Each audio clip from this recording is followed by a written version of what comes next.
Un message dans une bouteille, vieux de 136 ans, un crapaud qui perd la face et des souris aveugles qui recouvrent la vue. Bonjour à tous, voici votre concentré d'actualité scientifique pour ce 8 mars.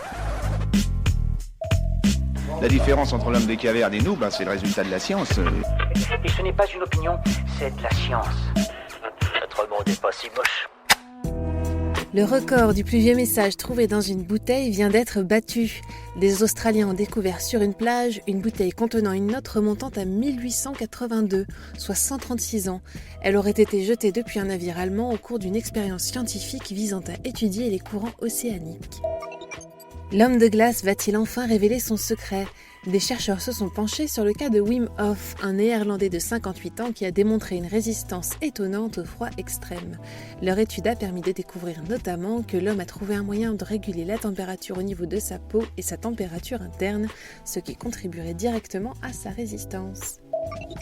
L'étrange cas d'un crapaud interroge les spécialistes. Le batracien a été découvert errant dans le Connecticut avec une particularité pour le moins spéciale. Il n'avait plus de face, ni yeux, ni narines, ni mâchoire, mais était pourtant bien vivant.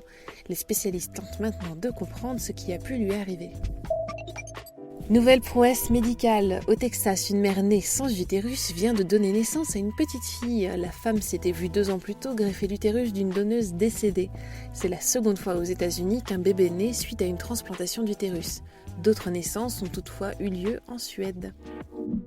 Super, j'adore. Alors écoute-moi bien, je vais essayer d'être clair avec toi. Ouais, génial. La station spatiale Tiangong-1 va bientôt retomber sur Terre, mais où et quand, on l'ignore encore.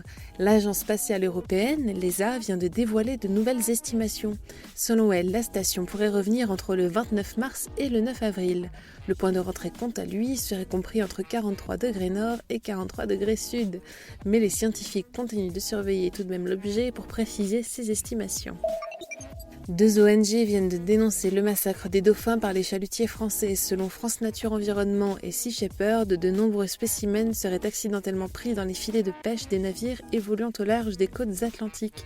Un phénomène qui serait devenu la principale cause de mortalité des dauphins communs, échoués alors que l'espèce est normalement protégée. Des chercheurs ont réussi à restaurer la vision chez des souris aveugles. Ils ont pour cela implanté dans les yeux des rongeurs de minuscules photorécepteurs faits d'or et de titane. Frappés par la lumière, ces structures ont permis au système visuel de retrouver une réponse normale, restaurant une partie de la vision. Le procédé est pour le moment expérimental, mais il pourrait ouvrir des voies prometteuses chez l'homme. Et enfin, pour terminer, un plongeur a capturé une vidéo préoccupante au large de l'île de Bali. Sous la surface, il a filmé des dizaines de déchets flottant au gré du courant. Des sacs plastiques, des bouteilles, des sachets ou encore des pailles se mêlant aux espèces marines. Une séquence qui alerte une nouvelle fois sur la pollution plastique de plus en plus présente dans les océans. Et voilà, c'est tout pour aujourd'hui. Nous vous disons à demain pour un nouveau concentré d'actualité scientifique. Voilà. Il ne reste plus qu'à vous remercier de votre attention. C'est tout pour aujourd'hui. Au revoir.